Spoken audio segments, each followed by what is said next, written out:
কিভাবে pair account খুলবেন। তো পেয়ার অ্যাকাউন্ট খোলার জন্য আপনাদের দুটো অপশন আছে। একটা হলো আপনারা গুগল ক্রোমে এসে সার্চ করতে পারেন যে পেয়ার.com। হ্যাঁ, পেয়ার.com লিখে সার্চ করলে পেয়ার অ্যাকাউন্ট মানে ক্রিয়েট করতে পারবেন। এখানে আমাদের .com লিখে সার্চ করলে প্রথম যে পেজটা আসবে সেখান থেকে আপনারা ক্রিয়েট অ্যাকাউন্টের মধ্যে ক্লিক করলেই আপনারা পেয়ার অ্যাকাউন্টটি খুলতে পারবেন। এছাড়া আপনারা গুগল প্লে স্টোর থেকে পেয়ার অ্যাপটি আপনারা নামিয়ে নিতে পারবেন। এখান থেকে আপনারা ইনস্টল করতে পারবেন। তো সবথেকে সহজ আমার মনে হয় যে দুইটাতে সহজ, তবে আপনার পেয়ার অ্যাপ যেটা আছে সেখানের মধ্যে আপনার বেশি সুবিধা হবে। সেক্ষেত্রে আপনারা প্লে স্টোর থেকে জাস্ট অ্যাপটি নামাবেন, সেখান থেকে আপনারা অ্যাকাউন্টটি ক্রিয়েট করতে পারেন। তো আমি অ্যাপটি নামিয়েছি, এখান থেকে আমরা অ্যাকাউন্টটি ক্রিয়েট করবো। তো প্রথমে আমরা অ্যাপে ঢুকে গেলাম। আর যারা ল্যাপটপ অথবা কম্পিউটারের মধ্যে আপনারা পেয়ার অ্যাকাউন্ট খুলবেন তারা আপনারা পেয়ার.com থেকে অ্যাকাউন্ট করে নেবেন। তারপর এখানের মধ্যে নিচে ক্রিয়েট অ্যাকাউন্টের মধ্যে ক্লিক করে দেবো। ক্রিয়েট অ্যাকাউন্টের মধ্যে ক্লিক করার পর এখানে কিছু টার্মস এন্ড কন্ডিশন আছে, এটাকে আমরা এগ্রিতে ক্লিক করে দেবো।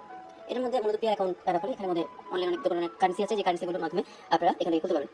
তারপর এখানের মধ্যে আপনি একটি কোড দিবে, অ্যাকাউন্ট নাম্বার, কোড এবং সিক্রেট কোড থাকবে। এটা জাস্ট আপনারা নিচে থেকে কপি করে নেবেন। তো আমি কপি করে ফেলছি। তারপর কনফার্মের মধ্যে ক্লিক করার পর এখানে বলছে যে একটি 4 ডিজিটের কোড দিতে। তো আপনি এখানের মধ্যে একটি 4 ডিজিটের কোড দিয়ে দেবেন। আমি দিয়ে দেখাচ্ছি।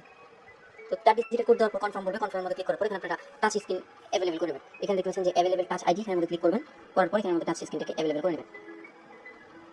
ওকে, তো আমার অ্যাকাউন্টটি এখন ডাইরেক্ট লাইভ করতে যাচ্ছি, তো আমি ডান করে দিলাম, ডান।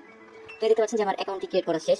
মানে খুব সহজে এবং খুব চমৎকার কিন্তু দেখতে পাচ্ছেন যে মানে খুব বেশি একটা সময় লাগে না অ্যাকাউন্টটি ক্রিয়েট করতে অ্যাপের মাধ্যমে। এবং আপনারা যদি অনলাইনের মাধ্যমে চান সেক্ষেত্রে আপনি খুব সহজেই অ্যাকাউন্টটি ক্রিয়েট করতে পারবেন। তবে মনে করি যে অ্যাপের মধ্যে ক্রিয়েট করাটা সবচেয়ে বেশি সহজ হবে। তো আজকের ভিডিওটি এই পর্যন্ত। কেমন লাগলো সবাই কমেন্ট সেকশনে জানাবেন। সবাই ভালো থাকুন, সুস্থ থাকুন, এই শুভকামনা করছি। দেখা পরবর্তী কোনো একটি ভিডিওতে।